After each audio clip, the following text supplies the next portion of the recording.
So my name is Cole, and I'm a performance evangelist here at Apple. And I'm delighted to welcome you all here to the Apple Developer Center. The Developer Center here today provides a great venue for the event here at Apple Park, with different spaces for connecting and collaborating together. And this room is Big Sur. It's a state-of-the-art space that's designed to support a range of activities from in-person presentations, studio recordings, and live broadcasts. There are also labs, briefing rooms, and conference rooms that let us host activities like this and many more. So for those of you joining us here today in person, you'll get to experience more areas of this Developer Center later this afternoon. This is one of 4 developer centers around the world where we host designers, developers for things like sessions, labs, and workshops. And we also have many more people joining us online right now. Hello, world. Thanks for tuning in. So right now, I just want to talk about a few small things for those of you here in the room. If you haven't figured it out already, it's easy to stay connected throughout the day using the Apple Wi-Fi network. And if you need to recharge at any point, there's power available at every seat. It's just located right in front of the armrests. And for those of you joining online, you have access to an online Q&A. A team of Apple engineers and experts are in the back answering as many questions as they can throughout today's morning presentations. And if we sadly don't get to your question today, please join us on the Apple Developer Forums after the event to continue the discussion. And for those tuning in today, these presentations are really just meant to be a special experience just for you, both online and here in person. So we'd ask that you please refrain from recording video or live streaming during today's presentations. You are welcome to take photos, however, throughout the event, and we'll also send you follow-up information once the event concludes, so you won't miss a thing. And with that small request out of the way, today's event is all about building incredible apps that are tuned for speed and efficiency. When you think of great performance, you might first think of apps that have heavy requirements. Things like rich 3D graphics, games, advanced machine learning computations, complex data analysis. But performance is a quality of every app. People want every app to launch quickly when they tap on its icon, for it to scroll and animate smoothly when interacting with it, and for it to work efficiently with battery and storage. For example, it's truly a delight to use an app that launches quickly. The app's launch time can be almost imperceptible when tapping its icon, making your content and your experiences immediately ready to enjoy. But slow launch times break this illusion. It can make someone feel like they need to do heavy lifting to use your app, creating a sense of distance from your app's content. And when using an app, smooth scrolling and smooth animations bring your content to life. But when scrolling starts to hitch, the app can feel broken. It doesn't respond to touch the way someone might expect, and that can lead to a sense of distrust and unreliability in the app. And when it comes to battery life, apps that are efficient let people enjoy everything your app has to offer without compromise. When apps use too much battery for the value they provide, people might notice this right in battery settings, and they might even reconsider using your app altogether. Great apps tune their performance across a number of these different characteristics, like how much they hang, how much they write to storage, how often they're unexpectedly terminated, and more. These characteristics describe a sense of quality in your product. And when you build great performance into your app, you're imbuing it with a sense of quality that people feel and remember when using your product. So, today, you'll learn a variety of tools and techniques to bring great performance to your app, starting with tools you can use during development, like instruments, to profile for performance and learn where the opportunities are in your app. But there's a number of other tools you can use as well, like Xcode Organizer, which provides insights about the performance of your app on customer devices. The App Store Connect API that lets you capture those insights from Organizer for your own tools and release process. And Metric Kit, a framework that provides on-device metrics and reports, so you have the raw data to build your own custom performance dashboards. So here's the plan for today. This morning, here in Big Sur, there will be 4 presentations. You'll first learn techniques for optimizing for power with the new design and liquid glass. And then you'll learn how to get fast responses when using foundation models. After a quick break, we'll dive deep into some SwiftUI tools and techniques for performance. And just before lunch, you'll hear from a special guest here with us today from Snapchat about how they approach performance in their team. Around 12:15 p.m. Pacific time, this is where our online event will end for the day. But for those of you here in person, there are a few more activities after lunch: performance labs and hands-on profiling. This afternoon in person is designed to help you learn even more about where you can make performance improvements and get your questions answered. There are over 50 Apple engineers that specialize in performance and power joining us here today, and they're really excited to learn how they can help. There are 2 activities that you can take advantage of this afternoon: the performance labs and the hands-on profiling space. The labs are a great place if you already have some specific questions about performance or power. In the labs, we'll pair you with an engineer based on your question for a discussion. If you don't have a specific question, or maybe you just want to try out some of the tools you hear about today, the hands-on profiling time is a great opportunity. You'll be able to profile your app alongside some Apple engineers and get advice and feedback along the way. I'll talk more about these activities just before lunch. So that's the agenda, and there's a lot here, so let's get started. Please help me welcome the first presenter for the day, Natalia, to share more about power optimization with the new design. Thank you, Cole. Hi, my name is Natalia Suarez, and I'm a software engineer here at Apple.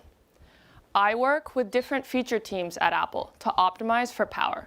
And today, I will share how you can optimize your app's adoption of the new design to minimize impact on users' battery life. In this session, I will discuss key considerations for power when adopting liquid glass in your app, techniques to improve the efficiency of scroll edge effects, and some next steps you can try in your app. I'll start with liquid glass. Liquid glass is a new dynamic material with the optical properties of glass, which brings a sense of fluidity to your app. It affects how the interface looks, feels, and moves, and it adapts in response to the content below the glass layer. Adopting this new material is a great opportunity to evaluate your app's rendering performance and reduce its power impact.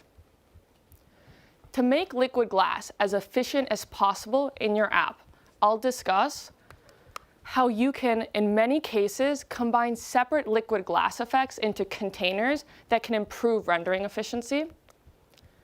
And I'll cover how you can improve power by avoiding scenarios where this material re-renders when it doesn't need to.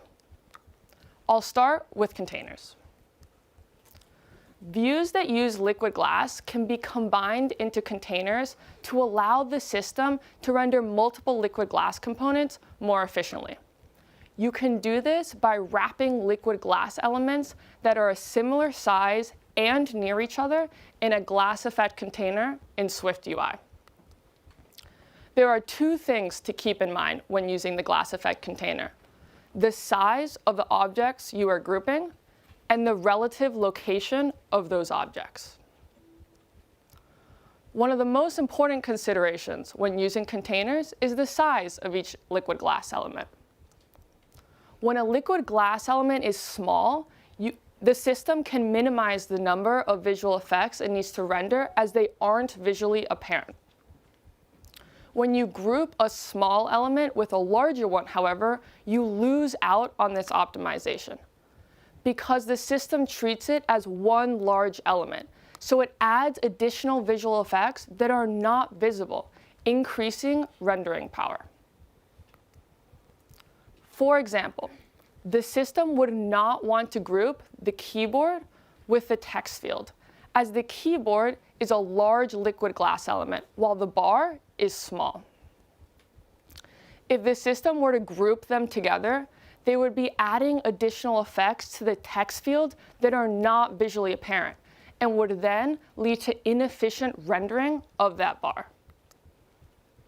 An example where you would want to group elements, however, is an example like calendar. Calendar has 3 liquid glass buttons of a similar size next to each other. The system will therefore group these 3 buttons together, allowing them to render more efficiently to optimize power. Size, however, is not the only thing you need to consider while using containers. You also need to keep in mind that you should not group all glass that is a similar size together.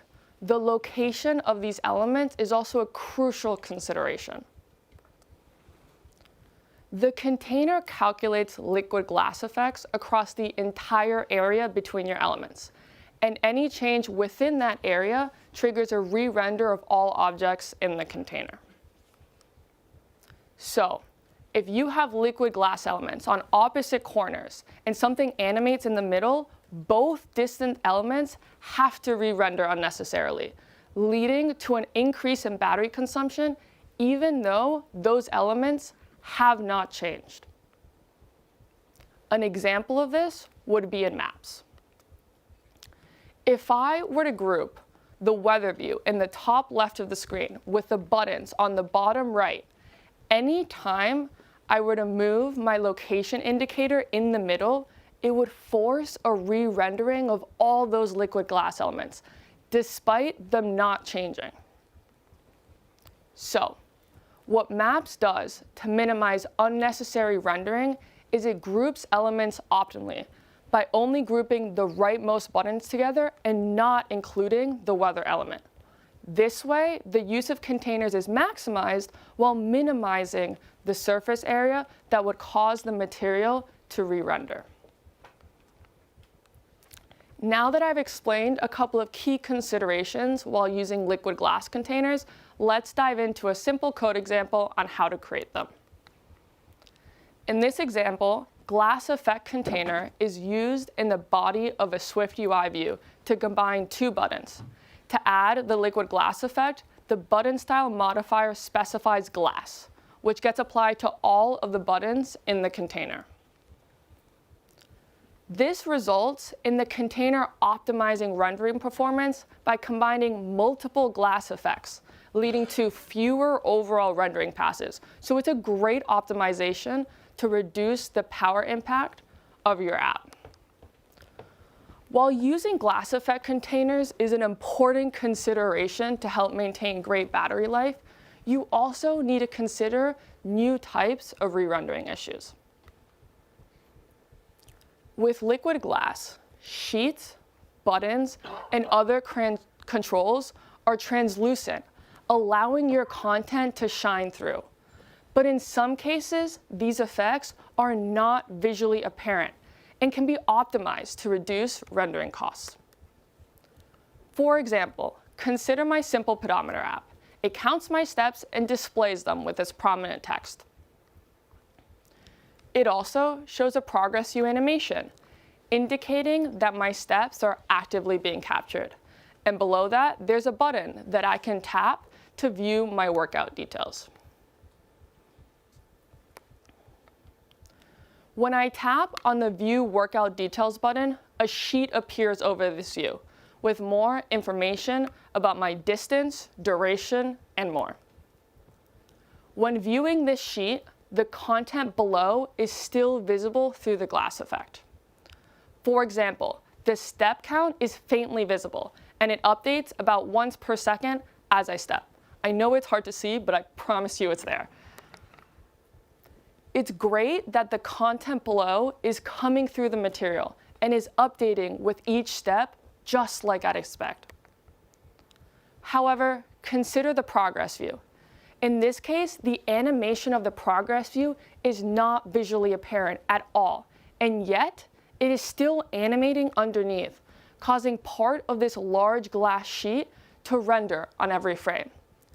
The added power cost of this re-rendering is not providing any additional value to someone using this app. This is something I can improve, and I'll show you how I would identify this problem and measure its impact. The first thing I want to do is identify the parts of the screen that are re-rendering consistently where I don't expect it. Xcode provides a great visual tool that lets you observe where rendering is occurring. To do this, I'll go to my Mac, open Xcode with my iPhone wirelessly connected, and I'll run my project. I'll wait a few seconds for the app to build and launch on my iPhone.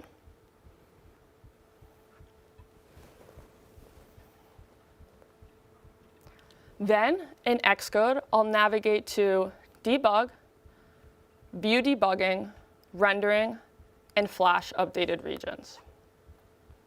Now, on my iPhone, every time I render on screen, it will flash with a yellow color.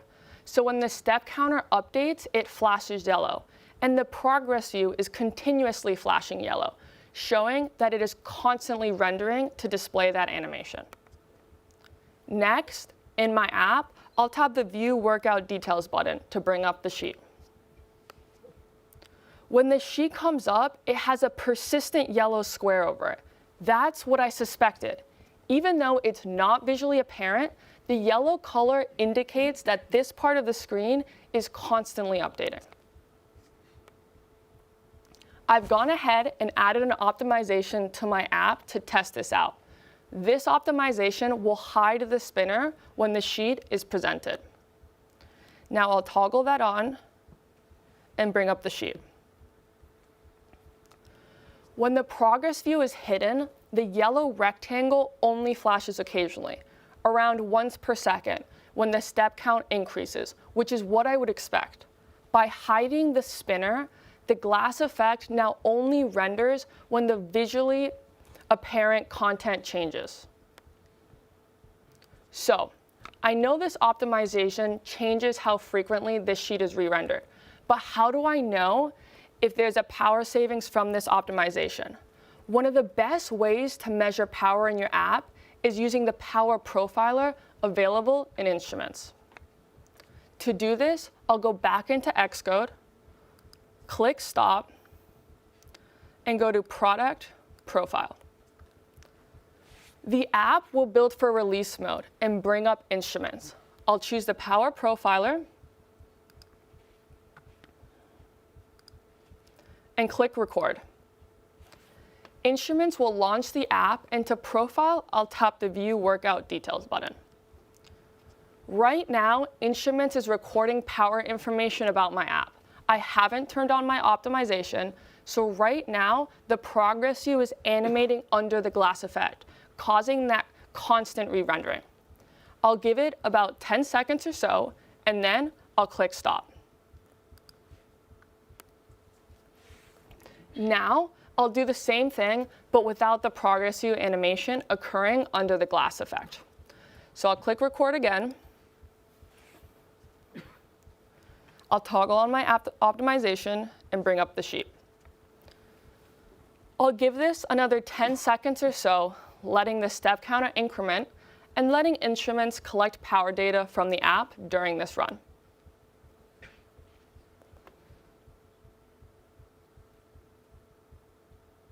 All right, that should be enough. I'll click Stop.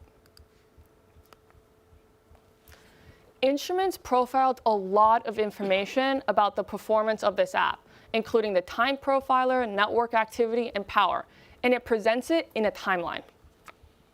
I'm going to focus on the power profiler instrument for this, because I just want to measure the power difference for my optimization. On the sidebar, Instruments captured my two runs. First, without my optimization, and then with it. I'll select the first run, and then select the last few seconds of the timeline. Without this optimization, the summary pane in Instruments tells me that the device used roughly 9% of its battery per hour. Now, I'll click on the second run and select the similar time region.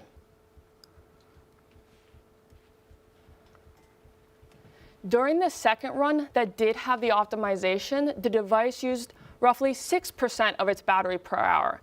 That's a 2% per hour improvement. That's huge. So, this is great.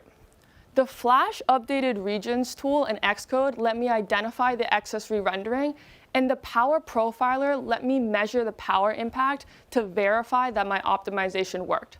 These are great tools to use when optimizing your app with the new design. So, now that we have discussed some useful tips on reducing power while adopting liquid glass, let's discuss how to improve the efficiency of the scroll edge effect.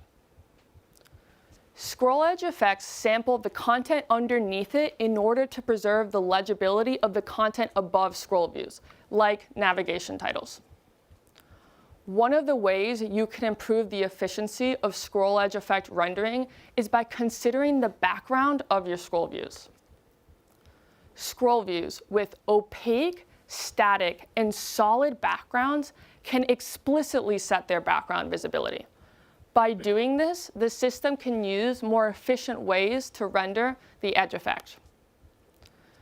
This optimization only applies to the background of your scroll view. If you have dynamic content in your scroll view, but the background is opaque, static, and solid, then you can still take advantage of this optimization. Let's go through some examples.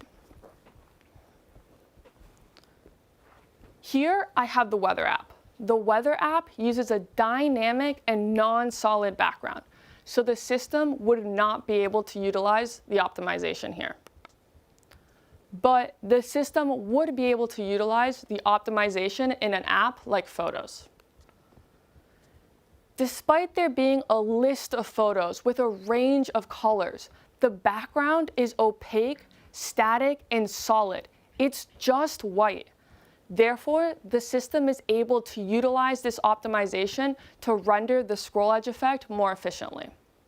Let's go through some sample code to show you how to enable this optimization. Here, I have some sample code that creates a SwiftUI view that defines a scroll view in its body. Now, to enable this optimization, all I have to do is apply the scroll content background modifier to the scroll view and set it to visible. This will allow the system to render this effect more efficiently, helping reduce power and improve battery life. You can also do this in UIKit through simply setting a color on the scroll view. I've shown a few different tips and techniques today, so I'll leave you with a quick checklist of the things you can optimize in your app when adopting the new design. First, consider combining liquid glass elements into a glass effect container if they have a similar size and are near each other. Inspect when views re-render using the Flash Updated Regions tool and identify opportunities to reduce re-rendering when it's not visually apparent. You might be surprised about what you find. When your scroll views have an opaque, solid, and static background color, set visibility explicitly on the scroll view for more efficient scroll edge effect rendering. And lastly, measure the impact of your optimizations using the Power Profiler. Thank you for your time today, and back to Cole. Thanks, Natalia. Our next presentation this morning is all about performance with foundation models. In iOS 26, the Foundation Models framework lets you bring the power of Apple's large language models to your app. And our next presenter, Henry, has some really great performance tips when you get started using this framework. So please help me welcome Henry.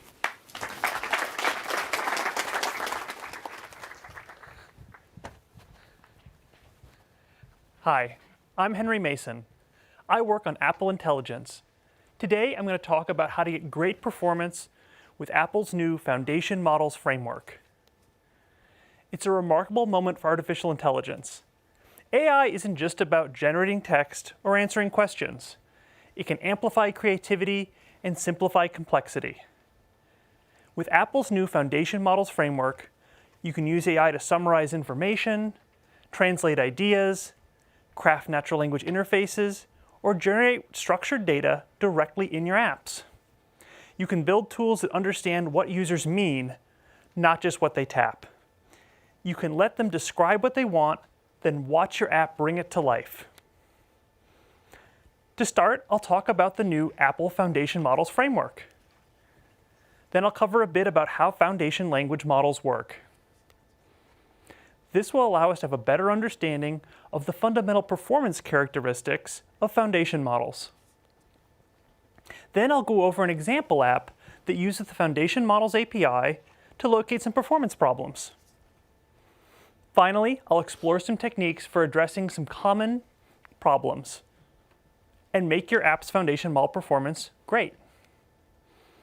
To start off, I'll review what makes up the new Foundation Models framework. The Foundation Models framework is new in iOS, iPadOS, macOS, and visionOS 26. It allows you to use the same on-device generative AI technology that we use in Apple Intelligence right in your applications. The new Apple Foundation Models framework is deeply integrated into the Apple platform. It is private by design. Every request stays entirely on the user's device. Nothing is sent to the server. Users' data stays theirs. The Foundation Model framework is also available offline. Whether users are on a plane or just in an internet dead spot, it's still right there, ready to help. No internet, no problem.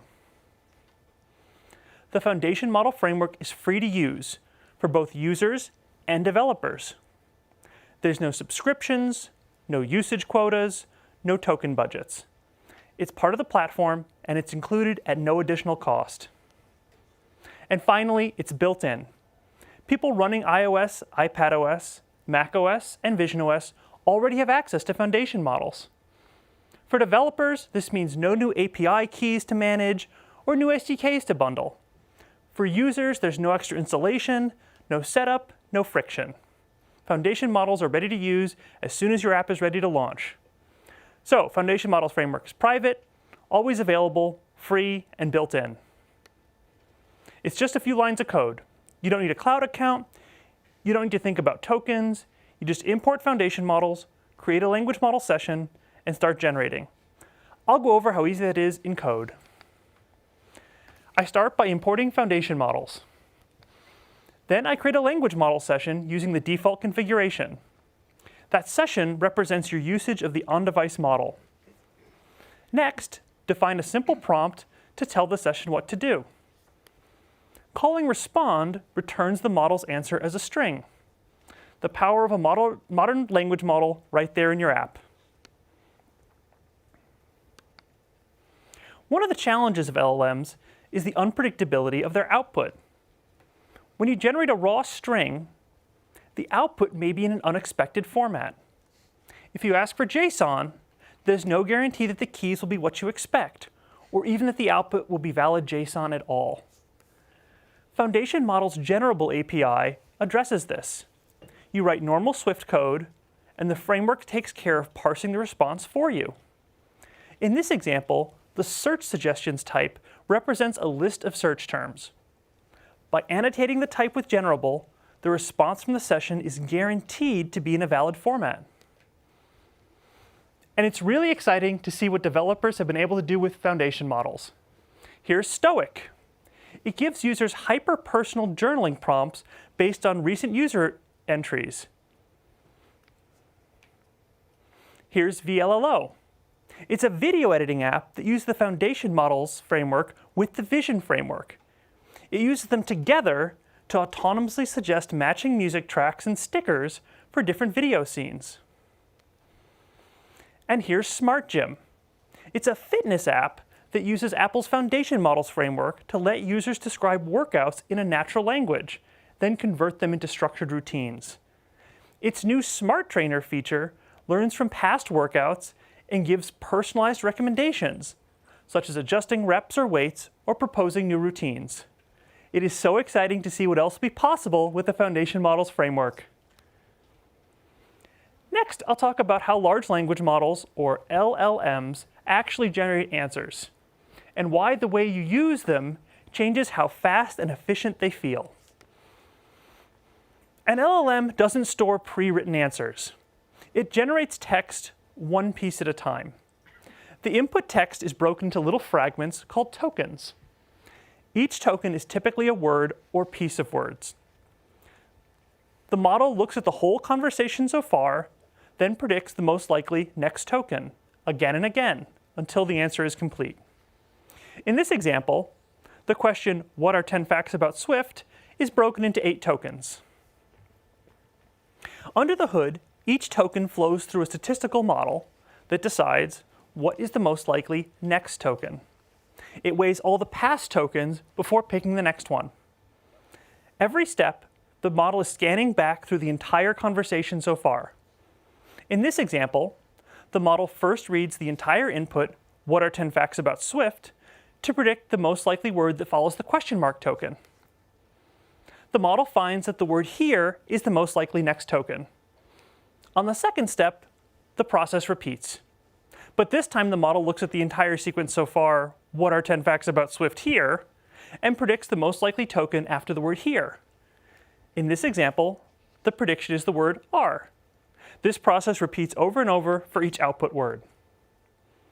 One important thing to note here is that the model can read faster than it can write. It can read thousands of words in big batches, but if you ask it to generate 1,000 words, it has to build each word step by step. So for example, summarizing a long article will be fast because it's mostly reading, but writing an article of the same length will take much longer. The time from the model seeing the input to completing the output is called latency.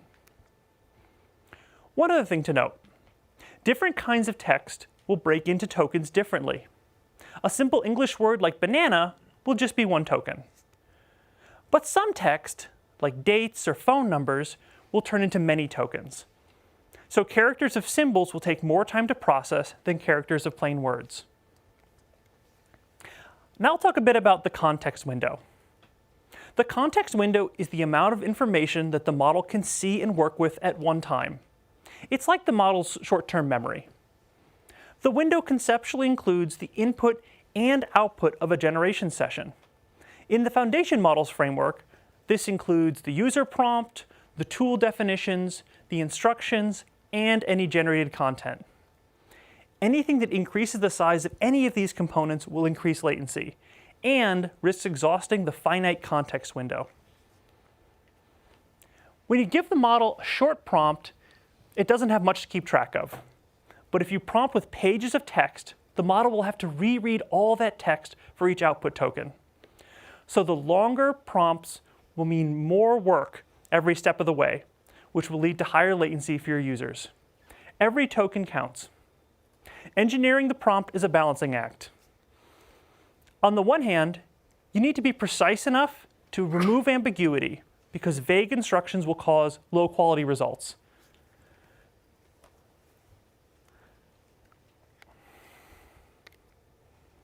On the other hand, too much detail bloats the prompt and crowds out space for the actual task. The art lies in finding the sweet spot, just enough specificity to guide the model reliably, expressed in as few words as possible. One more thing to keep in mind. Response length directly affects speed. Every extra output token takes extra time. If you ask for long paragraphs, you'll notice the model will take longer to finish. You want to guide the language model towards short, focused outputs so you can get responses faster. Up until now, I focused on performance in terms of how long it takes for a response to finish entirely. The general aim is to reduce latency, the time the user spends waiting for the system. Latency matters because it's what the users feel. Even a split-second delay affects how interactive an interface feels. That's why it's so important to care about minimizing latency. But it's equally important to consider how responsive the generation operation is to users. For interactive applications, it's not just the latency of finishing the entire operation that's important. It's also important to consider how long until the user can tell that the work has started. The faster the results become visible, the more alive your app will feel. When the model starts showing results as soon as they're ready, the user feels the answer arriving quickly. Even if the total generation time is the same, perceived latency will drop dramatically. Instead of staring at a blank screen or a spinner, the user sees progress right away, and that creates trust that the model is working for them. This keeps the experience snappy and engaging, even when the output gets longer. One final trick to keep in mind is reuse. When the start of the conversation transcript or prefix stays the same, the model doesn't have to start from scratch every time. The model can leverage work it's already done instead of recalculating from the very beginning. That means less computation, faster responses, and more efficient use of limited context. So in scenarios where you're invoking the model repeatedly with the same instructions, it really pays to make sure that the prefix stays consistent. You get lower latency and a smoother experience overall. Let's talk about performance patterns specific to the foundation models framework. The language model session class represents the context used to generate output within your application. The session is more than just a reference to the model. It's where the system maintains context, tracks state, and optimizes its work across multiple calls. If you make a new session and throw it away every time, you're forcing the framework to reinitialize, throw away all that accumulated context, and pay the setup cost all over again.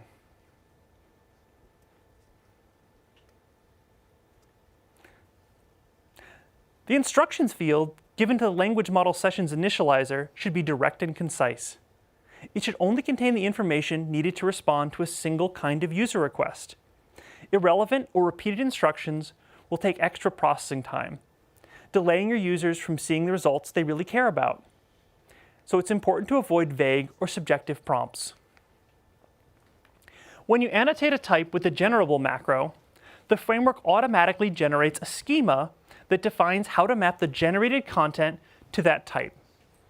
It allows you to work at the level of your app's logic rather than worrying about tokens and text. Generable doesn't merely reduce boilerplate. It literally guarantees that the structure of the output will be valid. You can't be sure that the content of the fields will be correct, but there'll be no possibility of the generated type containing illegal strings or invalid numeric values. The guide macro works with Generable to provide further guidance to the language model. It lets you communicate both programmatic rules, like regular expressions, and natural language guidance in the description argument.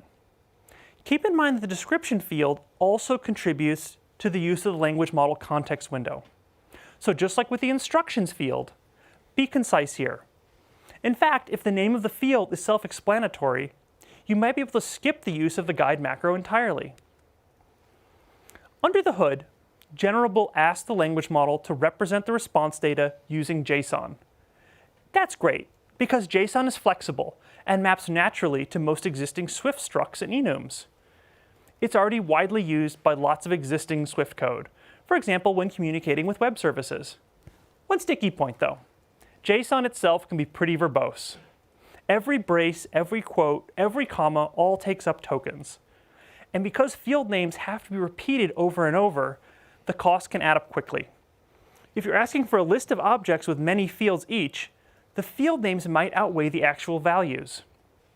This makes the responses slower, and it leaves you with less room in the context window for the parts of the output that your users actually care about. So, how can you find and diagnose these problems? Here's a sample app that creates a multiple choice quiz. The user types a topic and then clicks generate. You'll notice that while the quiz is being generated, all the user sees is a spinner.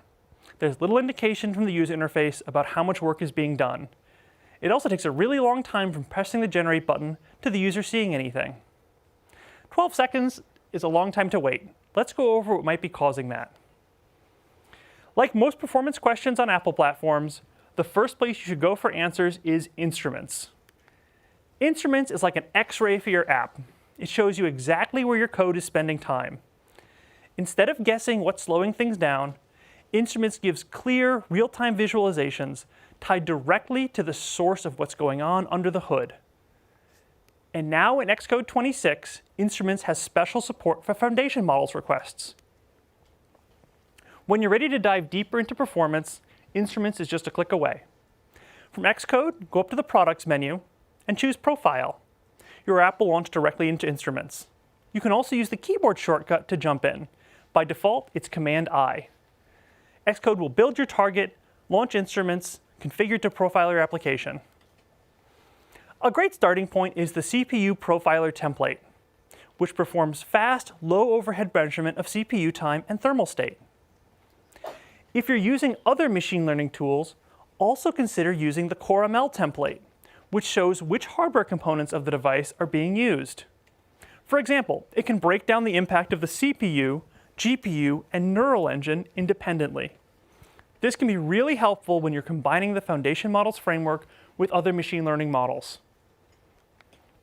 And of course, be sure to add the foundation models instrument to your trace. Click the plus button in the upper left side of the trace template screen, scroll down to foundation models, or just search for it by name.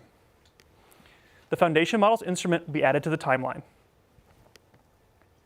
It can also be helpful to save the set of instruments as a new template. Go to the File menu and click Save as Template. Give your template some name you'll remember. Here I'll go with Foundation Models. Then click Save. Finally, click the red Record button in the upper left corner of the window to start recording your trace. You can also go to Record Trace under the File menu, or use the keyboard shortcut, which defaults to Command-R. This will launch your application with Instruments recording a trace in the background. Perform your foundation models request, then return to Instruments to stop recording the trace. Now I'll take you on a little tour of what's in the Instruments trace. The measurement of each instrument is arranged vertically, grouped by which instrument performed the measurement. In this example, there are 4 tracks: CPU Profiler, Points of Interest, Thermal State, Hangs, and Foundation Models. And at the bottom, there's the app lifecycle. Horizontally, there's a timeline of measured events. When reviewing performance, it is good to first check that your development device is not under thermal pressure or busy with other work. You'll want to make sure the device is in a nominal thermal state before running any further tests. In this trace, the green thermal state is good news, and the CPU profiler is not showing significant CPU usage in the application. Once focused specifically on foundation models work, it makes sense to dive into what is being measured. Latency is shown by the width of each component on the timeline. The blue response timeline gives a start and end point to each overall request. The yellow asset loading timeline shows the time when the system needed to load model data from storage before the request could be fulfilled. Finally, the blue and turquoise inference timeline shows time spent preparing the generation schema, processing input prompt, and finally computing the output tokens. Note that in this trace, the yellow loading and turquoise preparing vocabulary sections overlap with the blue response section of the timeline. This indicates that these operations are preventing the results from getting to the user. Instruments also shows how many input and output tokens were used for this request. In general, more output tokens means more processing time. So, now that I've gone over some common performance issues and how to find them, how can they be solved? Let's dive into some ways to make foundation models performance great. In the foundation models framework, you can call language model sessions respond API to get a full reply once the response is finished generating. You make a request, you get a response object all at once. With the language model session stream response API, you don't have to wait for the whole answer. The model produces partial responses as soon as they're ready, and your app can display them immediately. This means users see the responses unfold piece by piece almost instantly. It doesn't make the model think faster, but it feels faster. Perceived latency will drop dramatically, and your app will feel more alive. The model produces partial response when they're ready.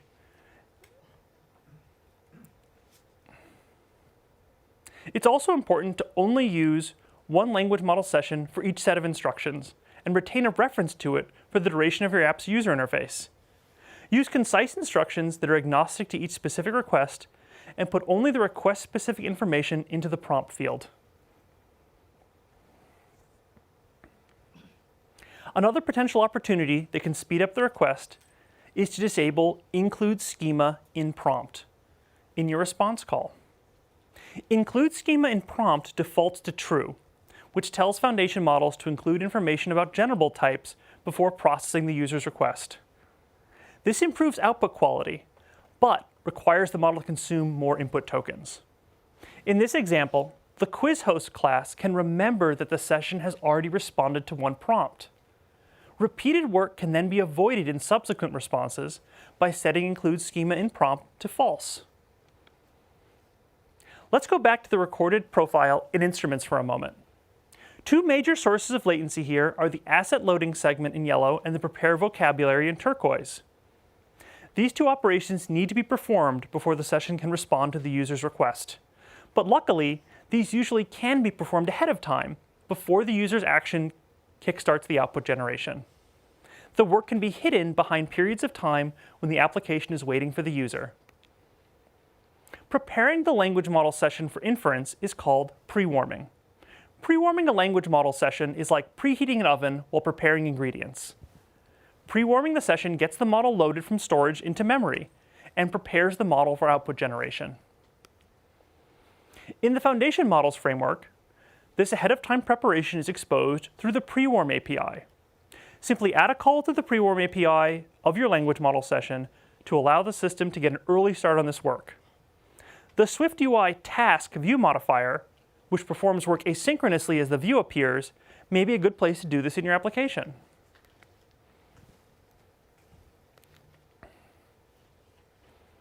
Here's the effect of adding the pre-warm call to the app's view. When I re-record the trace under the same conditions as before, the yellow asset loading segment no longer overlaps with the response segment at the top. This means that loading work is no longer contributing to user-perceived latency, and users are no longer waiting for this work to finish before they can start seeing the response from the language model session. As I mentioned previously, generable is very powerful, but you need to be mindful of the amount of output it can cause. Because the generated response objects need to become JSON objects in text form, the names of each property in the generable types will take up space in the output. If generating multiple types of the same data, each field can end up duplicated multiple times in the response text.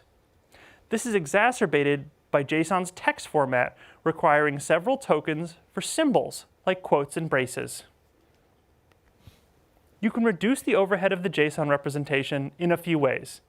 Shorter field names will typically result in shorter raw text content. Field names that have different starting tokens will also be easier for the model to decode because it will spend less time navigating ambiguities.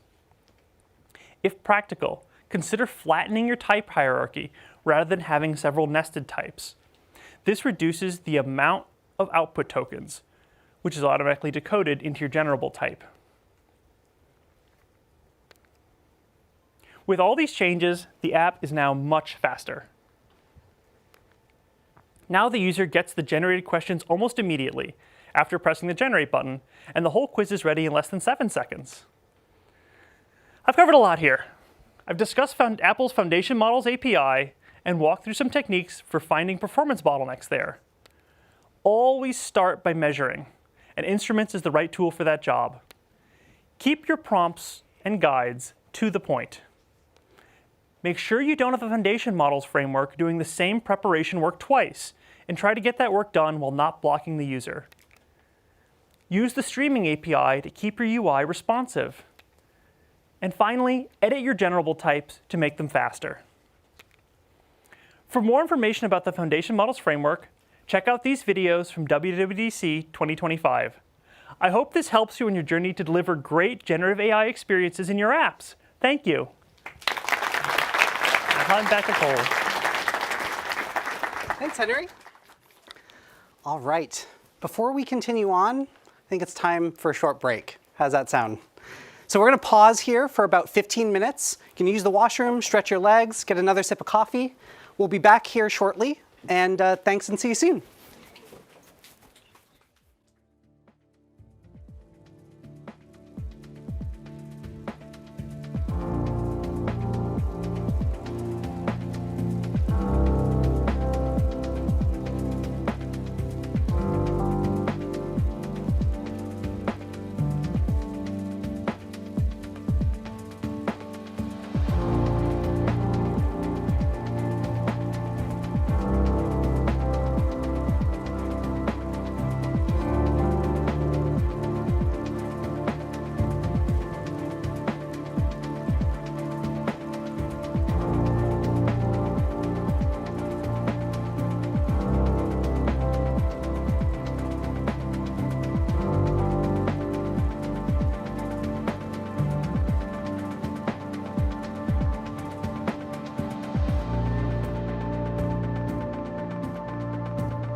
Our program will continue in 5 minutes.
All right, welcome back, everyone.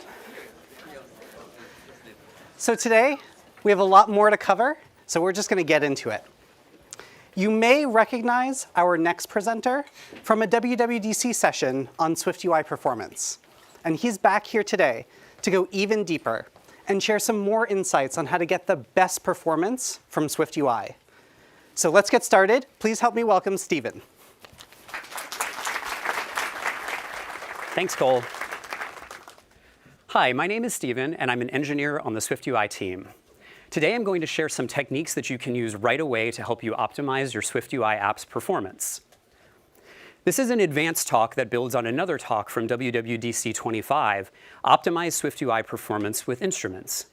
If you're new to SwiftUI performance optimization, I'd highly recommend starting with that talk first to learn how to get started profiling your apps. There are also other great WWDC sessions about SwiftUI performance, and I'd recommend checking those out too. At a high level, the best advice I can give you for getting great SwiftUI performance is this. Ensure your views update quickly and only when needed. Excessive or slow view updates can cause your apps to be less responsive due to hitches and hangs. Both of these considerations are important, but today I'm going to take you on a deep dive that focuses on one in particular: the importance of updating your view bodies only when needed. You'll typically find that individual view body updates in SwiftUI are very fast, but as your app becomes more complex, the cumulative performance cost of your view updates and their downstream cost can become a far bigger concern. That's why it's important to profile your app to assess whether you're updating your views efficiently. And that starts with Instruments, the powerful performance profiling tool included with Xcode. Instruments 26 includes the next generation SwiftUI instrument, which records important data about the SwiftUI work happening in your apps, data you can analyze to create targeted fixes for bottlenecks that may be slowing your app down. The best time to profile your app and validate performance is while you're building it. But let's be realistic, things don't always work like that. You've got deadlines, you're in a hurry to ship your app, or maybe you're just working on a project with tons of code, some of which you didn't write, and you're just trying to figure out how to make your app perform better. Perhaps you've even already tried profiling your app in Instruments, but when you recorded a trace, you ended up with something like this: a timeline with tons of information, and you're not sure where to start. I know firsthand from my own work that this can be pretty overwhelming. So today, I'm going to share 3 high-impact opportunities to focus on that can help you improve your app's performance right away. This advice is based on real-world experience improving SwiftUI app performance both inside and outside of Apple. First, I'll talk about the role your app's data flow plays and how often your view bodies update and how to optimize it. Then, I'll show you how to identify and eliminate extra updates that can be caused by storing closures on your views. Finally, I'll talk about how to identify hot paths in your code and share some ways to cut down on excessive updates in these performance-sensitive areas. For this talk, I wanted to come up with something new to show you, an app with some realistic performance issues similar to ones you might encounter in your own apps. But what kind of app? If you're anything like me, you find it easier to work on something you're passionate about. But what am I passionate about that's worthy of an app? Well, a few months ago, I adopted a dog. Her name is Pretzel. Since then, my Photos app has been completely dominated by pictures of her and pretty much nothing else. So yeah, Pretzel is definitely a passion of mine. So I got to thinking, how can I show you how to improve app performance and show off some more of these adorable dog photos? With a game, of course. Let me take you on a quick tour. My game is a take on the classic card game Memory. To play, you tap on a card to turn it over. Then you tap to flip another card. If they match, you get a point. If you make a guess and the cards don't match, they flip back over and you have to try again. The objective is to try to remember where you saw different cards in order to find all of the matches. And that's the game. Now I'll talk about how the app is structured. My app's main view is called Game View. The game state is stored in a few state variables: the list of cards to display, the pick1 and pick2 card index variables, which keep track of the selected cards, and another variable called matched cards that contains the set of matches that have been found successfully. The cards are laid out inside a for each, wrapped by a lazy vgrid in a scroll view, each represented by a card view. And that's the basic setup. I'm excited to show you what I built so far and take you along as I profile and optimize my game. So let's check out the code in Xcode.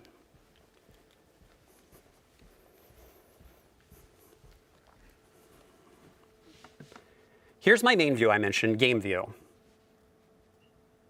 And here's my state variable for the full set of cards. There are 16 different photo cards, 2 of each. The cards are currently in a fixed order to make testing easier, but in the final game, they'll be shuffled. And here are the 3 state variables I mentioned, the pick1 card index, pick2 card index, and the set of matched cards. I've also added this cheat mode toggle that shows the card letters on the cards so I don't have to memorize the order while testing. And there's also a neat parallax effect for the background behind the cards when scrolling. I'll talk more about that later.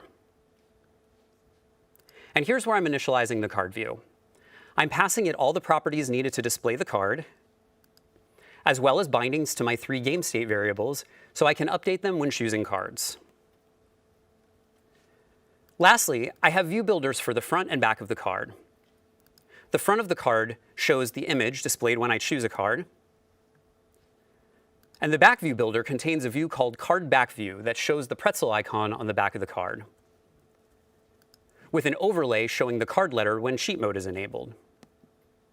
Now I'll command-click on Card View to show you that view. The card view is a button, and the button's action is the logic for picking cards. If pick1 card index is nil when I tap a card, that means I'm at the start of a turn, and this is the first card I'm picking. So I update the pick1 card index to the index of this card. Otherwise, this is pick number 2, and I set the pick2 card index binding to this card's index. Then I need to check for a match.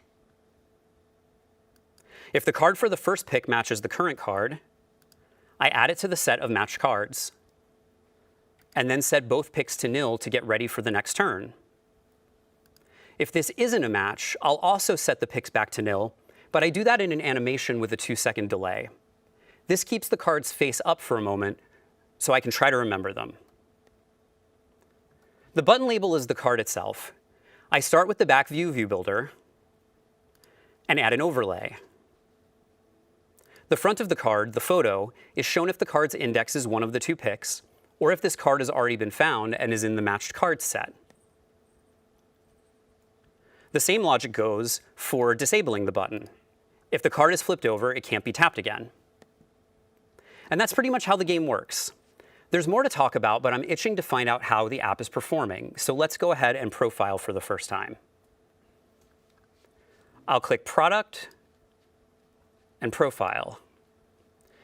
And this builds the app in release mode and launches instruments. I'll choose the SwiftUI template, and I'll also maximize the instruments window.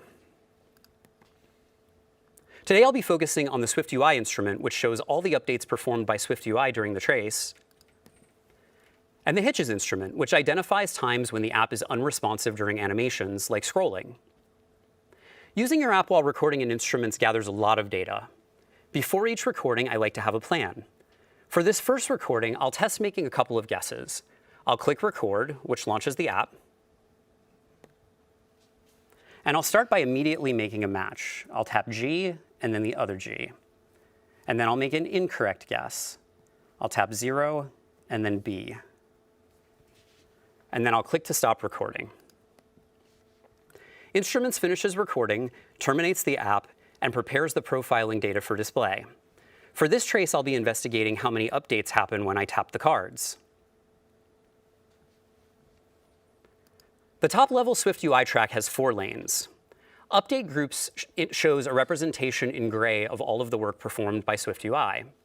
The other 3 lanes show long updates, view bodies, representable views, and other types of updates that take longer than half a millisecond to run. And expanding the track shows all updates, not just the long ones. The detail pane below also shows update counts and the total duration for all of the updates. Now I'll expand the process for my app. Beneath my process, there's a list of the modules responsible for all of the updates. The first thing I notice is that the majority of the time is spent in updates coming from the SwiftUI module. But the best place to start is with the updates in my own views, because ultimately all the SwiftUI work that appears in the trace is triggered by updates to my app's UI. Back up in the timeline, the areas of activity indicate the parts of the trace where SwiftUI work was happening. I want to focus on the area where I first began interacting with the app. So I'll highlight the portion where I tapped the first card. The first thing I notice here is that card view's body updated 14 times for this first tap. I only tapped one card here, but there are 14 updates. So how can I figure out why? If I hover on the view, I can click the arrow, and a context menu comes up, and I'll click Show Cause and Effect Graph. The cause and effect graph shows how updates flow through your app. The graph contains updates from my app's views, shown in blue, and SwiftUI updates in gray. Leading to the card view body is a node for pick one card index state variable. The line between the two nodes shows a count of 14. This tells me that this state variable updating caused 14 card view body updates. Where does this number 14 come from? Well, when the app initially launches, 14 cards are visible on the screen. Let's go back to the detail view. And I'll highlight the second tab. 14 updates again. What about the wrong guess I made? I'll highlight the area at the end of the trace. And this time there are 42 card view updates for my incorrect guess. To figure out why there are so many card view updates, it's important to understand how data is flowing through the app. This brings me to the first topic I'd like to discuss: how to optimize your data flow to reduce unnecessary updates. Let's begin by revisiting how my game tracks its state. As I mentioned, the game state is tracked by 3 state variables, one for each picked card, and the set of successful matches. Each card has corresponding bindings for the game state. These bindings serve 2 purposes. First, writing to the bindings updates the game state when a card is tapped and the button action runs.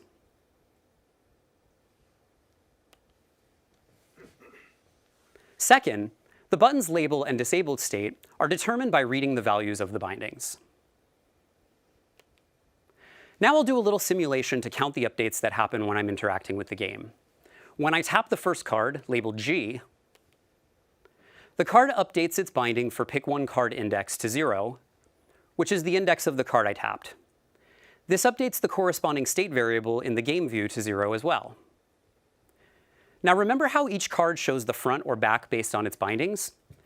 Since each card has a binding to pick one card index, each card updates because the pick one card index state variable on game view changed. And this results in 14 total card updates. Now if I pick a second card that isn't a match, card O for example, the card updates its binding for the pick 2 card index to 5, which is the index of the second card I tapped. This updates the pick 2 card index state variable in game view to 5 as well. Since each card has a binding to pick 2 card index, each card view updates again. And that's a lot of updates. But we're not done yet. Since this wasn't a match, after 2 seconds, the second card I tapped sets its pick 1 and pick 2 bindings back to nil, which updates the game view state variables to nil, and all the cards update again.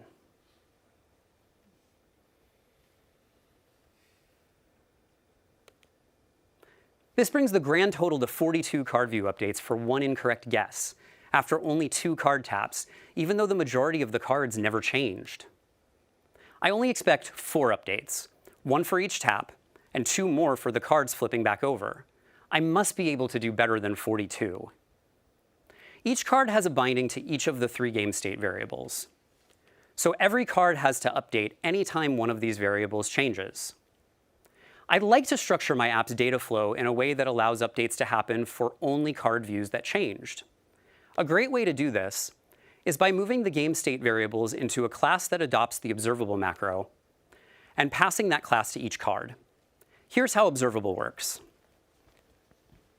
The observable macro lets you add update tracking to properties of a class. When you access a property from an observable class in a view body, SwiftUI tracks that access and will only trigger an update to that view when the property is set. Starting with iOS 26, setting a property with an equatable type to the same value on an observable class won't trigger an update. On earlier releases, checking equality manually before setting properties is necessary to avoid triggering extra updates. When you write a property on an observable class from one of your views, it doesn't trigger an update on that view unless you're also reading from that property. To learn more about the observable macro, check out the WWDC video, Discover Observation in SwiftUI. Observable seems like a promising way to improve my app's data flow and bring the card view update count down to my target of 4. Let's go back to Xcode to explore how I can use this approach to improve my game.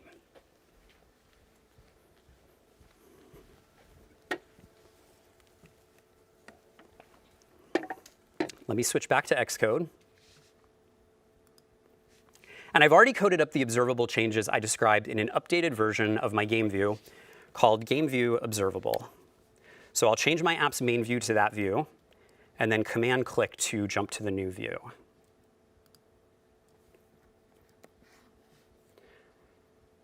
Here's my observable class called Game. I've moved the state variables for the list of cards, the pick1 card index, the pick2 card index, and the matched cards into the class. And I'm storing the class in a state variable. Previously, each card's button action was writing the bindings in order to update the game state variables. Now I'm passing the game object to card view, so the action can update the game object's properties when a card is tapped. Before, each card was also reading all of the game state bindings to decide which side of the card to show. That meant that any time any of the game state variables changed, every card had to update. The way I fix this is by creating this isFlipped property on the card view. Now the decision about whether the card is flipped is made outside of the card view. This breaks the dependency on all of the state variables, which means only cards that have actually changed will be updated. This works because SwiftUI runs a view's body if the value of the view's struct changes. When the properties on my game class are updated, if isFlipped hasn't changed for a given card, SwiftUI can skip updating it. Now I'll profile again to verify my changes.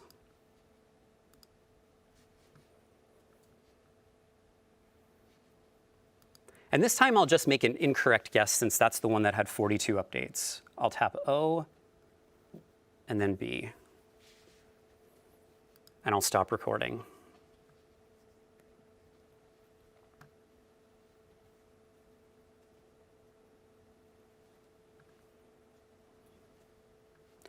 And I'll highlight the area where I tapped and expand my apps module. And the card view has 4 updates, and that's exactly what I was going for. Let's go back to the cause and effect graph to inspect how it changed. And the graph is a lot simpler now. If I click on the arrow leading to the card view body node, I see that there are 4 updates. And looking in the inspector on the right, isFlipped changed 4 times. This basically means that when isFlipped changed, that's what caused card view bodies to run. 1 update for each card I tapped, and 1 for each of the cards flipping back over after my incorrect guess. This shows how taking the time to understand and optimize your app's data flow can make a significant difference in how many times your views update.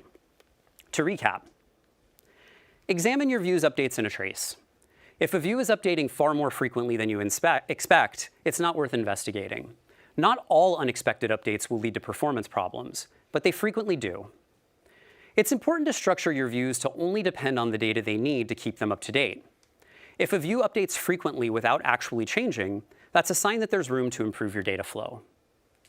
Observable classes are a good way to establish only the dependencies you need.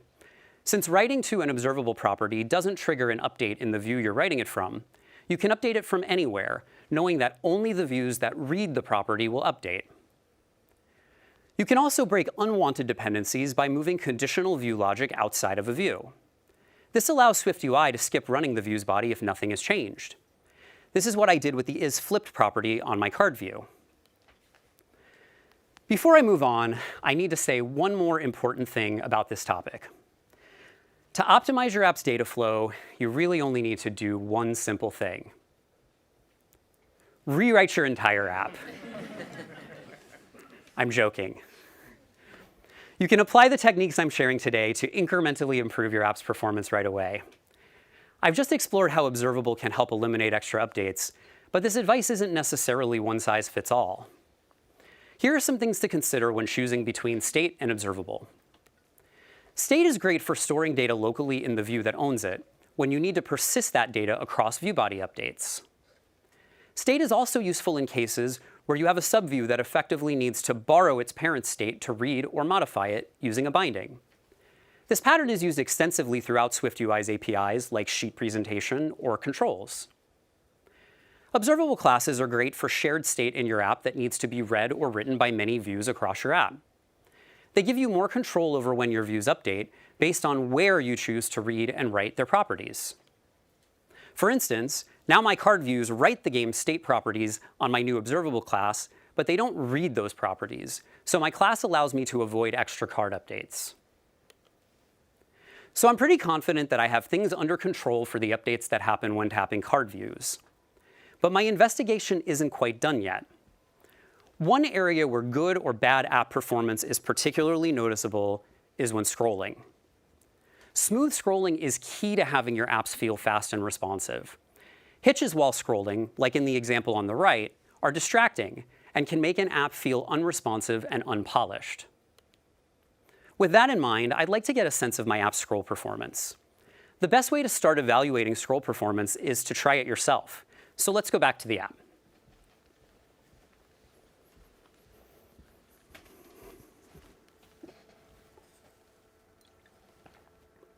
Typically, I'll start by running the app and scrolling to get a sense of the scroll performance. So I'll switch back to Xcode, and I'll run the app now. And as I scroll up and down, the pattern in the background moves diagonally at a different speed from the foreground. This is the parallax effect I mentioned earlier. But the scrolling doesn't seem very smooth to me. The next step is to verify that the app is actually hitching by profiling using instruments. So I'll go ahead and stop the app.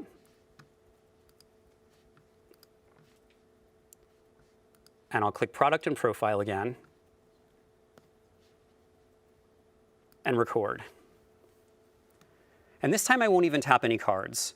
I'll just scroll to the bottom and stop the trace.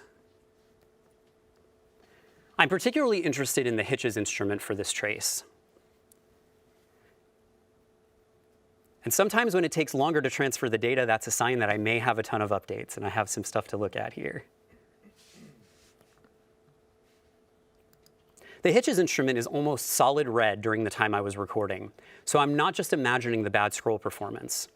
I'll highlight the section of the trace where I was scrolling. And the hitches instrument shows that while I was scrolling, the app was hitching for 800 milliseconds.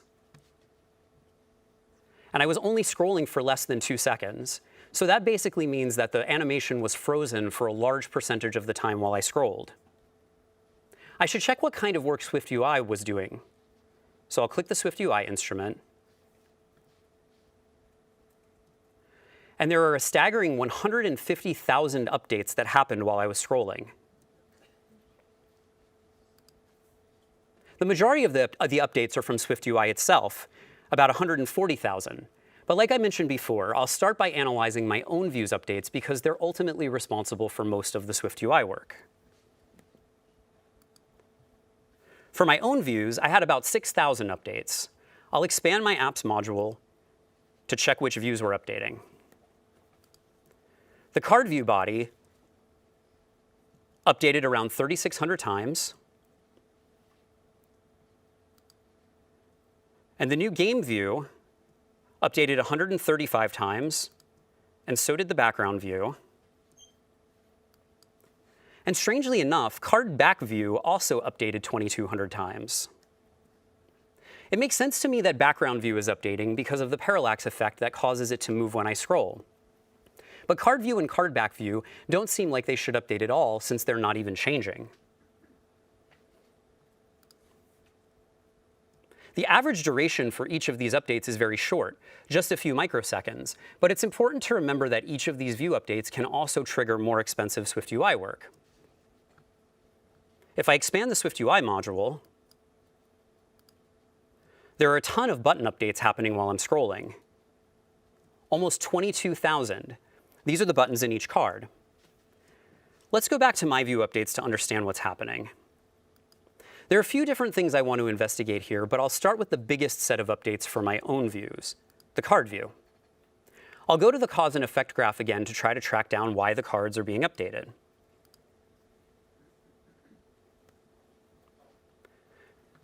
To the left of the card view body node, there are a few nodes. The graph shows lots of different updates from SwiftUI, but I like to focus on the nodes with the most updates. This for each node is causing a ton of updates to card view, about 3,400. If I click the line leading from for each to my card view body node, the inspector shows which properties caused the card view body to update. Here, the change property that's updating the card view 3,400 times is the back view property. Let's go back to Xcode to investigate.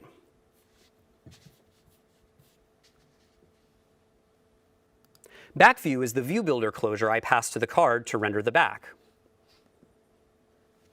But the back view property is a view builder closure, and its contents don't change at all while I'm scrolling.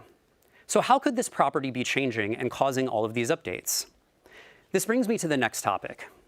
Use escaping closures only when needed. Let's break down what's happening here. I'll start with a simplified version of my game view. I have the state variable for cheat mode and the card view in my for each. The card view takes the isFlipped parameter, a view builder closure for the front of the card, and one for the back. And here's the simplified card view. It has the isFlipped Boolean and the two view builder properties where I'm storing the closures that produce the front and back of the card, and the button label that shows the front view if isFlipped is true. I know from my trace that game view is updating quite a bit while I'm scrolling. I'll investigate that later. But my card views are also updating thousands of times while I scroll. The cause and effect graph told me that this back view closure property changing is the cause of the updates. But how? The contents of this view builder are unchanged for the whole time I'm scrolling. If I examine the view builder closures more closely, each one captures a variable from its enclosing context. Front view captures card, which is local to the for each, and back view captures is cheat mode enabled, the state variable on the view. But the back view closure is also capturing something else that isn't necessarily obvious. It's implicitly capturing self. And what is self here? It's the game view struct, which was updated while scrolling. Every time game view's body runs, the card view initializer is passed a newly allocated back view closure that captures this changed self value. That explains why card view is updating. Its back view property is continuously changing. That's definitely not what I want. So how can I prevent this? Well, the closure changes, but the view it produces doesn't. Let's go back to Xcode and use this information to come up with a fix.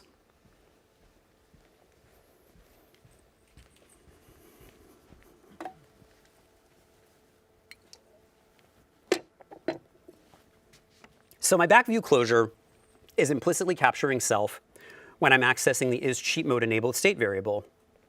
And this causes the card views to update continuously because the closure is changing.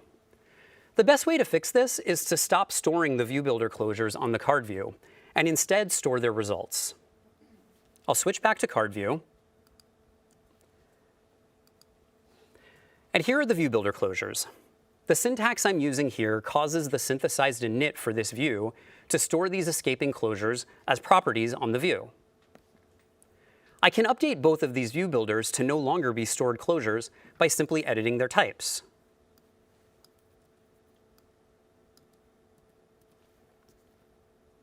This causes the init to synthesize or to execute the closures to store their output of the front and back view properties instead of storing the closures. I'm updating both closures because even though front view wasn't causing me a problem, in the future it could, so it's better to be consistent. I also need to update my view body to reference the stored views directly since they're no longer functions.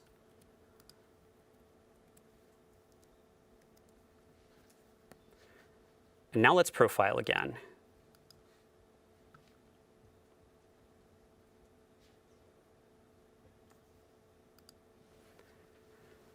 I'll scroll to the bottom again and stop recording. I'm hoping to see a reduction in card view updates and hopefully fewer hitches as well.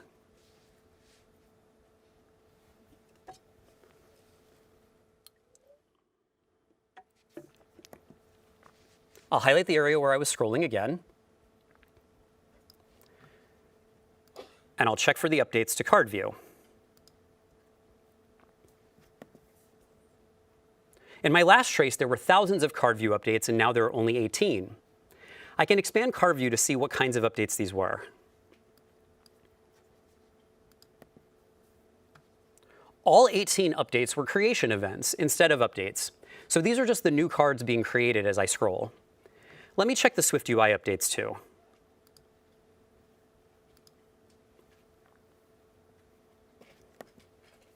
The massive number of button updates I had before are gone, which is great news. Let me check the previous trace to get a sense of the overall improvement. So in the previous trace, I had a total of 154,000 total updates, taking 1.25 seconds. And in the current trace, I have 122,000, taking about 900 milliseconds. That's a pretty significant improvement. And it explains why I have fewer hitches. But there are still some hitches left, and I definitely like to reduce those further. For now, I've made significant progress in reducing both SwiftUI's updates and my own. And it's great to make incremental progress when profiling an app. Let me go over what I've just shown you. Closures are spooky. They're difficult to compare. Various characteristics of closures, such as their captures, mean that it isn't always possible to determine if a closure has changed between view updates. This means that storing closures on your views can affect SwiftUI's ability to determine what needs to be updated, so you should avoid doing this if you can. Run view builder closures when you initialize your views, and store the result instead of the closure. This allows SwiftUI to compare the view produced by the closure instead of the closure itself. You can do this explicitly in your initializers, or update your property types like I did for my front view and back view closures to have the synthesized initializer correctly handle this for you. SwiftUI can't always compare closures. This can cause extra view updates. It's best to avoid storing escaping closures on your views if you can. If you absolutely have to store an escaping closure on a view, for something other than a view builder, for example, your view may update every time its parent updates. Minimizing updates to the parent view can reduce the impact of this. You can determine if you're facing this issue by checking the cause and effect graph in Instruments. I've eliminated a lot of unwanted card view updates by fixing the issue with escaping view builder closures. But the trace shows I still have some hitches when scrolling. That brings me to the last thing I'd like to talk about today: the importance of removing expensive work from hot paths in your app's code. When you're reacting to changes in geometry that happen continuously, like scrolling or resizing a window, this is an example of a hot path. A hot path is an area of your code that executes very frequently. These areas are extremely prone to performance problems. The parallax effect in my app is a classic example of one of these paths. Here's how it works. When the scroll view is scrolled, its geometry is continuously sent to the onScroll geometry change handler. The handler grabs the content offset Y value and passes it to the action. Then I calculate the parallax offset, which is just the y value divided by 16, a constant I picked because I thought it looked good. The offset is then saved to this state variable. The state variable update causes the view body to run, which in turn writes the offset into the environment. Then the background view reads the value from the environment and uses it to offset the background image. There are two potentially expensive updates happening in the middle of this hot path. The update to the parallax offset state variable and writing the value to the environment. Let's go back to instruments to find out how these updates are affecting my game.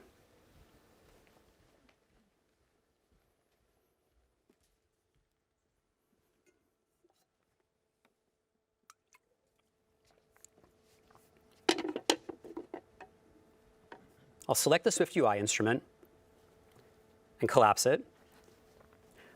And I'm interested in views that update a lot in my own view when I'm scrolling. I'll start by investigating card back view, which doesn't seem like it should be updating at all, but was updated 2,800 times. Let me show you card back view in Xcode. I'll jump to it by using the shortcut for quick open, which is Command-Shift-O, and go to card back view. This view only has one property, color scheme, which is read from the environment, and it's definitely not changing while scrolling. So what's causing these updates? Let me investigate in instruments. I'll expand card back view, and there are more details about the updates. Interestingly, the vast majority of the card back view bodies are labeled as skipped update, which means that the view was updated, but the body didn't run. I'll check the cause and effect graph again to find out the cause of these skipped updates. Directly leading to my card back view body node, there's a CG float environment writer that's updating. And before that node, the game view body is updating a bunch of times. And leading to the game view body, there are a bunch of nodes for state updates for the parallax offset. This means that when I'm scrolling, the parallax offset is being written a bunch of times, which causes the game view body to update, which writes the parallax offset to the environment, which causes a ton of updates to card back view, where the view body is ultimately skipped. Card back view isn't reading the parallax offset CG float environment variable, yet it's still here in the graph with all these skipped updates. But why? Let me go back to Xcode.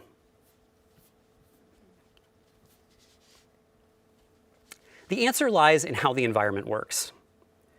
When any value in the environment changes, each view that accesses the environment is notified that its body may need to run. Card back view is reading the color scheme from the environment. But every time any value is written to the environment, like my parallax offset value in this case, this view has to check to make sure the color scheme hasn't changed. All views that read the environment have to do this comparison. Since the color scheme didn't change here, the body is skipped, hence the skipped updates in the graph. Let me go back to instruments and the list of updates. All of these card back view skipped updates don't take very long, only around 11 milliseconds. But I bet this isn't the only view with skipped updates. To see the others, I can click on the dropdown and choose consequences.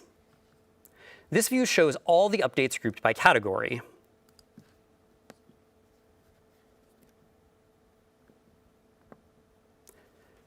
And I have about almost 13,000 skipped updates that are taking around 92 milliseconds. That's a lot more than just the card back views. In fact, these skipped updates make up around 10% of the total time. These might not all be caused by my continuous environment updates, but the majority of them likely are, and it's a significant percentage of the total updates in my trace. But these skipped updates still don't explain the massive number of total SwiftUI updates, or the hitches, because skipped updates don't cause any other work. Let me go back to the list of all updates.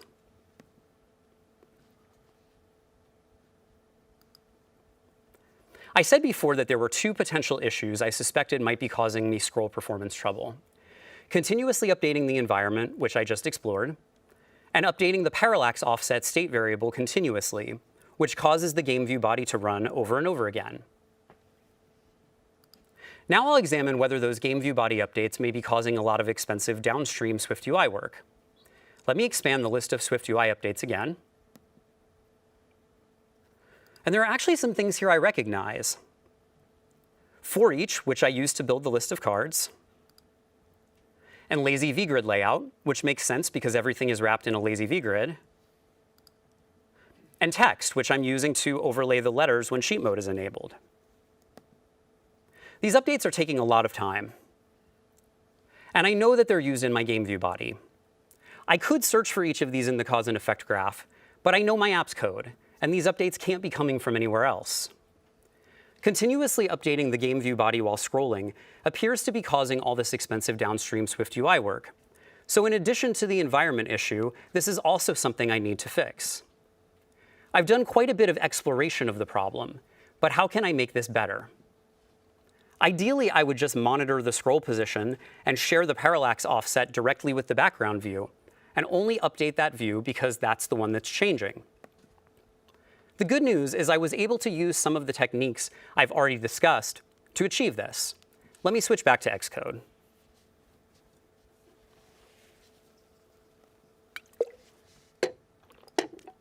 And I've made one last new version of the game view with my fixes called Game View Parallax.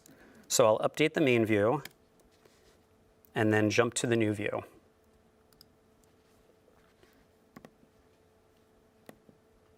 First, I've moved the parallax offset state variable to my observable game class. Next, I updated my on-scroll geometry change action to write the offset to the new property on my observable class. Earlier, I told you that views only update based on changes to observable properties when reading their values, not writing them.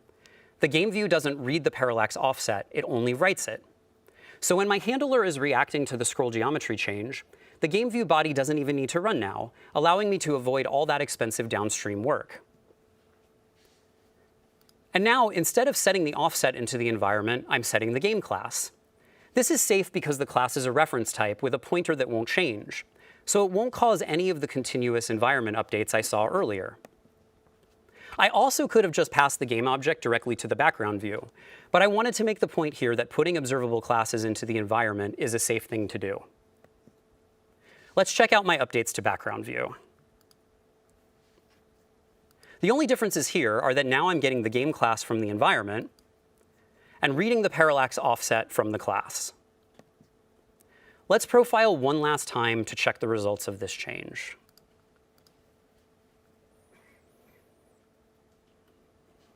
And I'll go ahead and record and scroll, and then click stop. And I'm hoping for a substantial reduction in updates from this change.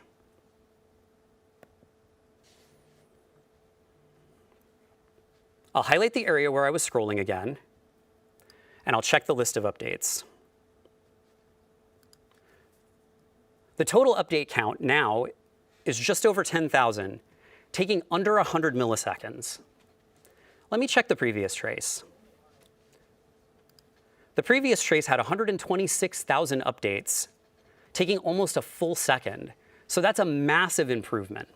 Let me go back to the latest trace. The thing I'm most excited about is that there are no hitches anymore. So I know that my scroll performance is as smooth as it can possibly be. These improvements really demonstrate how much reducing expensive work in an app's hot path can pay off.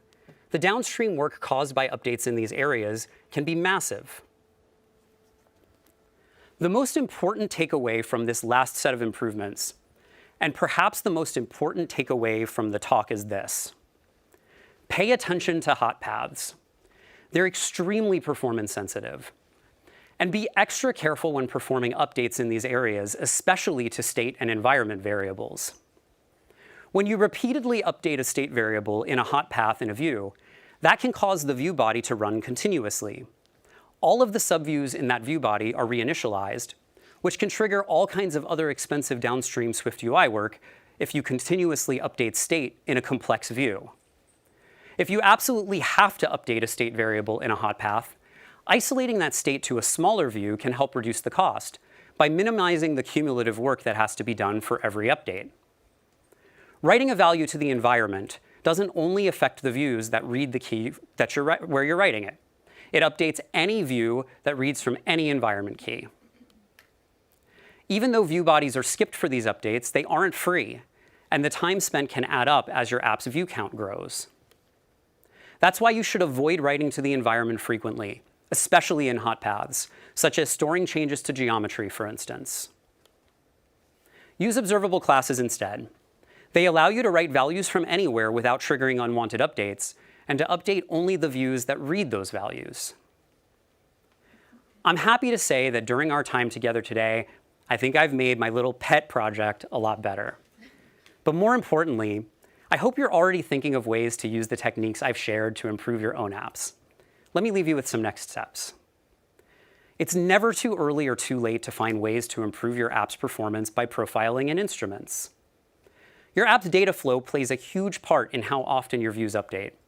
Use observable classes for parts of your app state that are shared by many views. Storing escaping closures on your views can lead to unwanted updates. Store the results of your view builders on views instead of the closures themselves to allow SwiftUI to compare your views more easily. And pay special attention to the work happening in hot paths in your code, and focus on minimizing that work to improve overall performance. And lastly, thanks for taking this journey with Pretzel and me. I can't wait for you to unleash your app's full performance potential. Thank you. Thanks, Steven. Thanks, Sarah. That was great. Give it up for Pretzel. All right.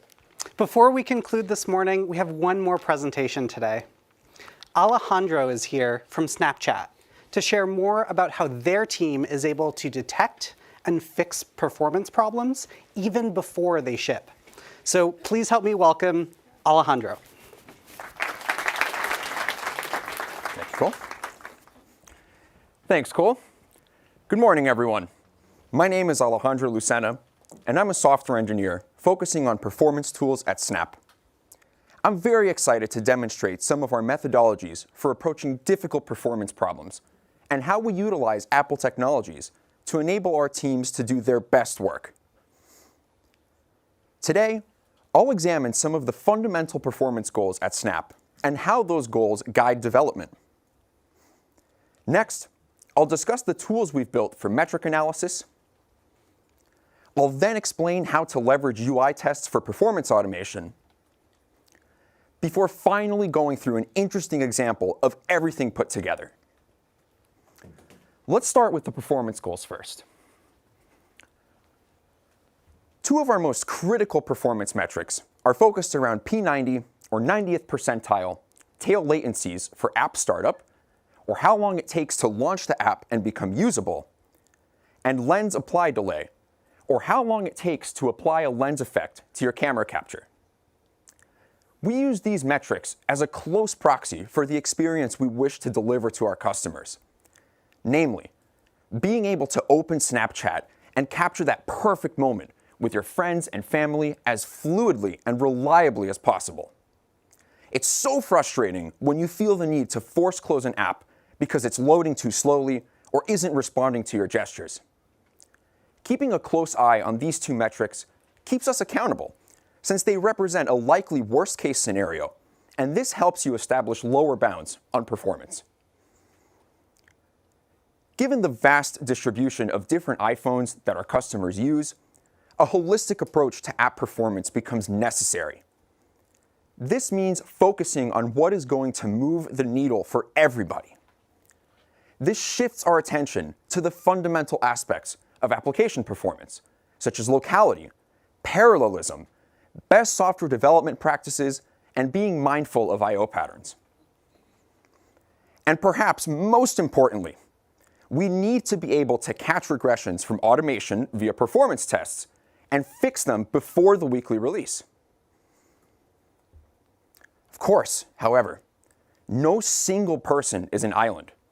There are hundreds of engineers involved in all aspects of the application, and their participation is absolutely crucial in maintaining the overall health of our app.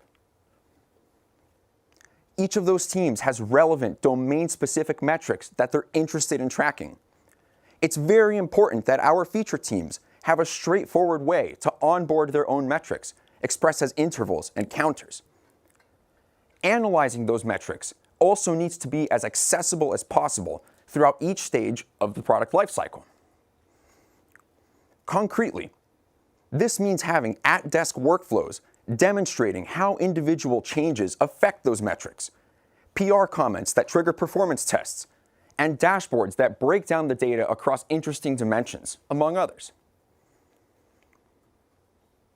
Part of the team spirit at Snap is to minimize the divergence between our in-house processes for iOS and other platforms, as this lets us share existing pipelines and infrastructure.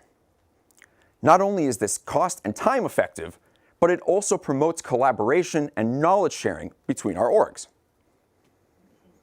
And finally, our system should naturally encourage engineers to use Apple's powerful tooling and discover the wealth of information that those tools expose to corroborate our performance findings. Bridging together these desires may seem daunting, so I'd like to walk through the tools we've built to accomplish our performance goals. First, we built a tracing library for teams to easily emit their metrics. Feature engineers track their interval metrics with begin trace and end trace, while events are tracked with trace counter. In addition to high-level metric tracking, this also supports our team's needs for detailed tracking with nested intervals as well. Backed by a lightweight buffer, our tracing library ensures that these operations remain low overhead and suitable for production. The tracing library persists its data in a protocol buffer, a common format suitable for multiple platforms that we support.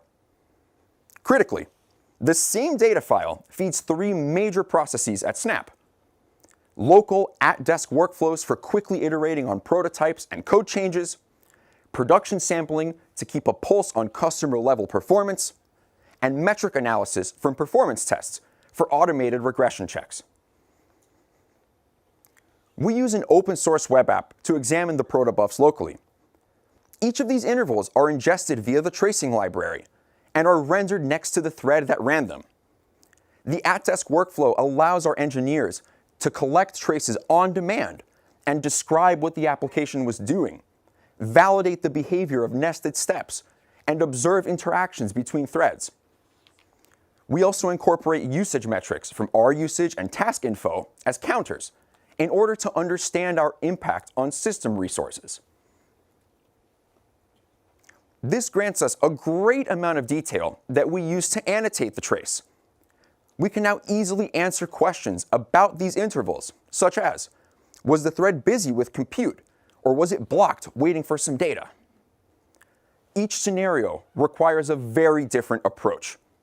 The trace data contains those insights directly, removing the guesswork for our teams.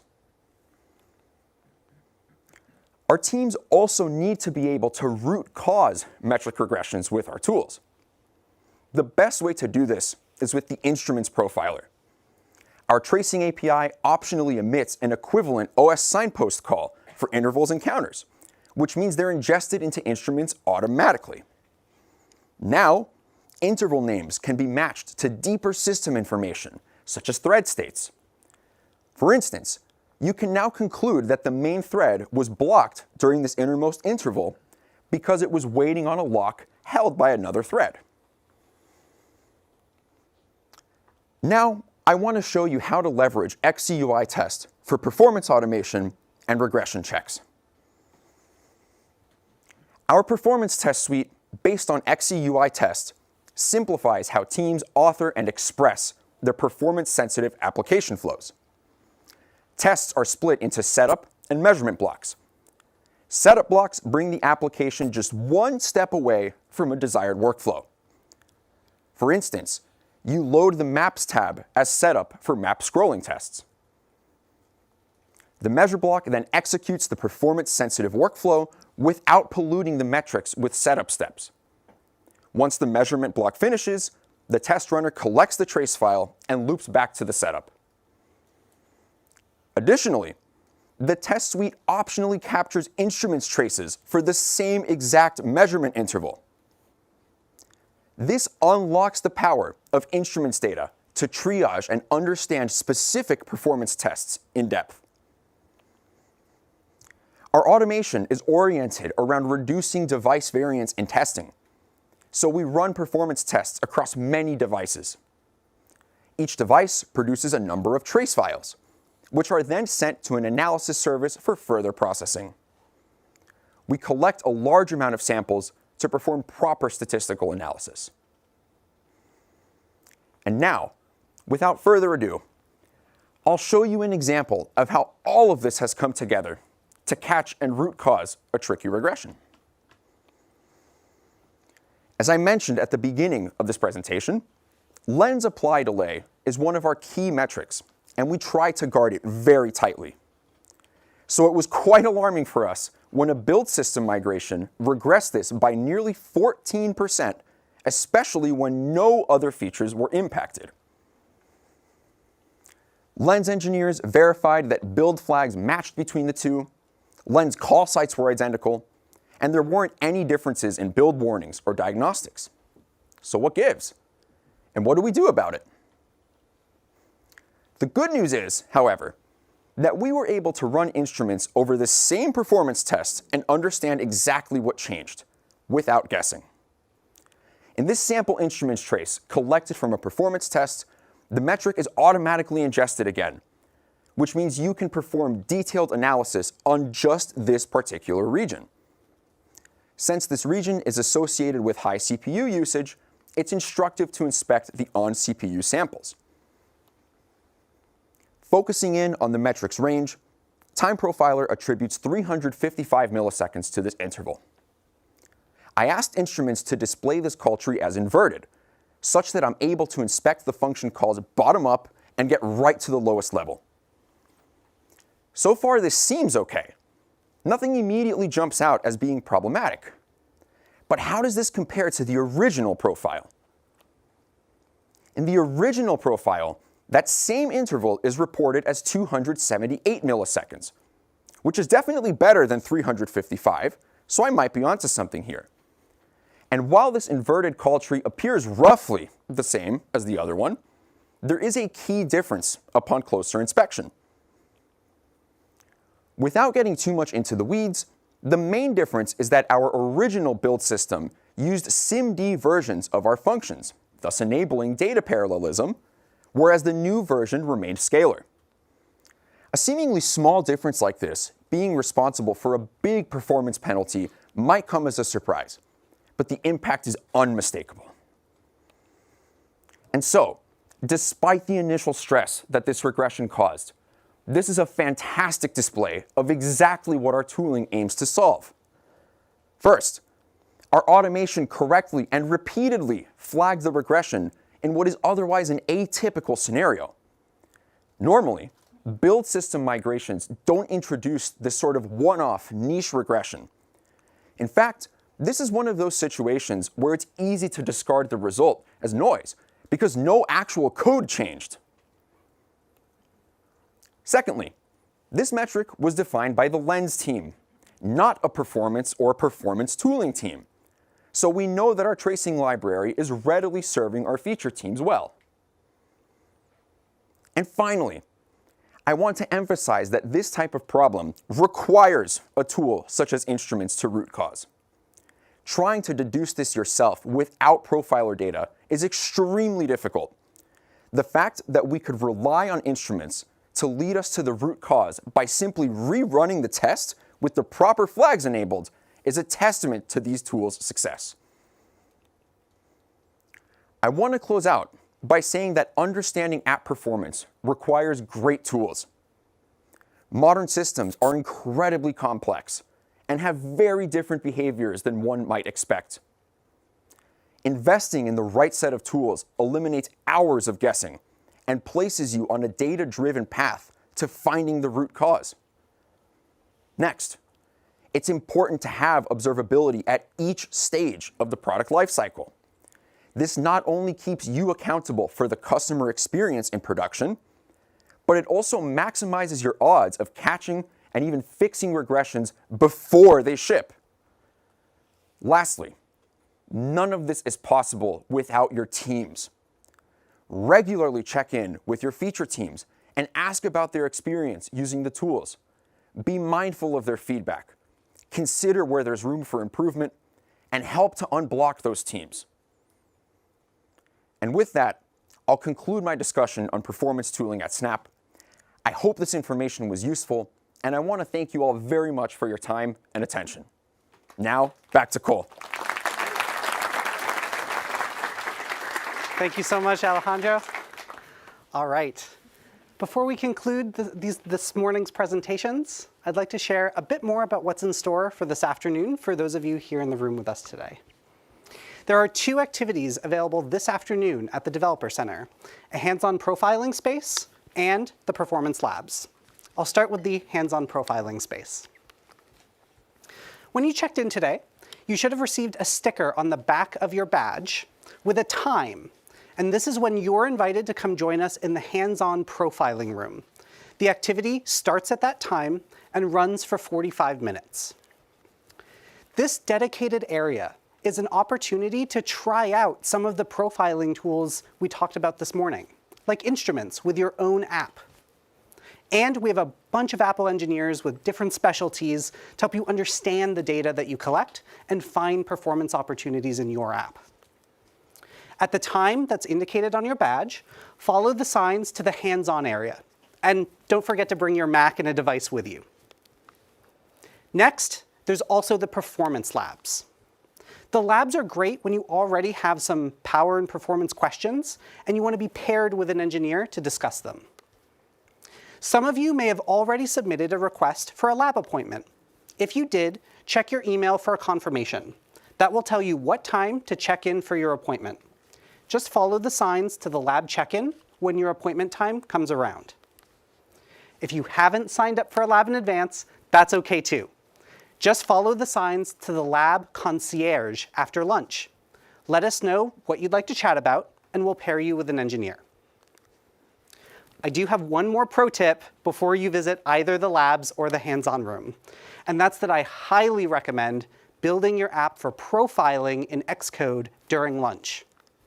In Xcode, navigate to Product, Build for, Profiling, and let your project build completely. That way, if your project takes a long time to build, you won't be waiting on it during any of the activities. So that's what we have in store this afternoon. And if you're not in a lab appointment or the hands-on area, please feel free to make use of the beautiful open spaces here at the Apple Developer Center. Sometime after lunch, we'll also serve some snacks and refreshments. And for those of you joining online, this concludes our activities for today's event. Thank you, everyone, for joining us here today. And thanks for building your great apps on Apple platforms. Have a great rest of your day.